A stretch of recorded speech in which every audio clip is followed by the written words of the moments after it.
Exodus chapter 21. These are the laws you are to test before them. If you buy a Hebrew servant, he is to serve you for 6 years, but in the 7th year he should go free, without paying anything. If he comes alone, he is to go free, but if he has a wife, when he comes, she is to go with him. If this master gives him a wife, and if his master gives him a wife, and she bears him sons or daughters, the woman and her children shall belong to her master, and only the man shall go free.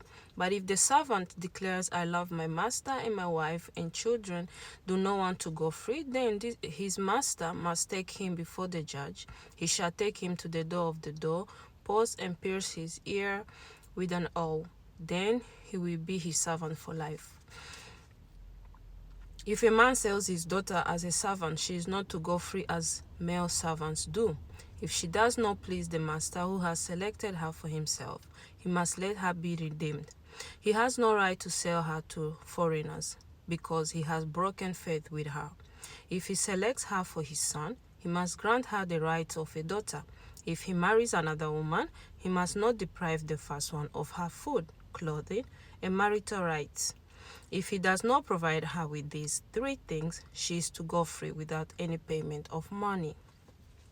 Anyone who strikes a person with a fatal blow is to be put to death. However, if it is not done intentionally but God lets it happen, they are to flee to a place I will designate.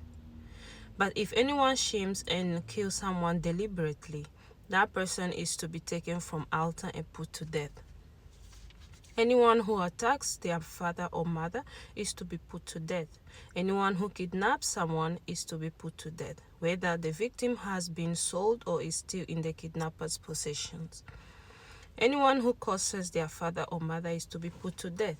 If people quarrel and one person hits another with a stone or with their fist, and the victim does not die but is confined to bed, the one who struck the blow will not be held liable if the other can get up and walk around outside with the staff. However, the guilty party must pay the injured person for any loss of time and see that the victim is completely healed. Anyone who beats their male or female slave with a rod must be punished if the slave dies as a direct result. But they are not to be punished if the slave recovers after a day or 2, since the slave is their property. If people are fighting and hit a pregnant woman and she gives birth prematurely, but there is no serious injury, the offender must be fined whatever the woman's husband demands and the court allows.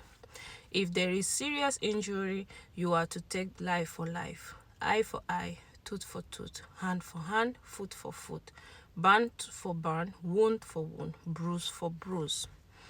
An owner who hits a male or female slave in the eye and destroys it must let the slave go free to compensate for the eye.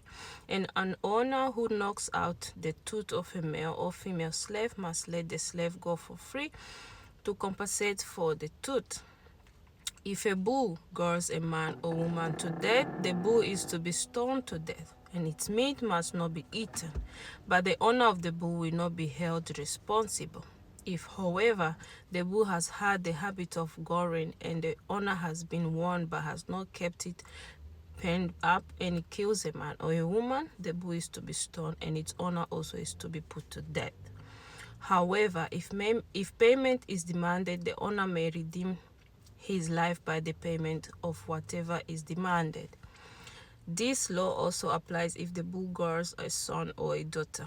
If the bull gores a male or female slave, the owner must pay 30 shekels of silver to the master of the slave, and the bull is to be stoned to death. If anyone uncovers a pit or digs one and fails to cover it, and an ox or a donkey falls into it, the one who opened the pit must pay the owner of the loss and take the dead animal in exchange. If anyone's bull injures someone else's bull and it dies, the 2 parties are to sell the live one and divide both the money and the dead animal equally. However, if it was known that the bull had the habit of goring Here the owner did not keep it penned up. The owner must pay animal for animal and take the dead animal in exchange. God bless you.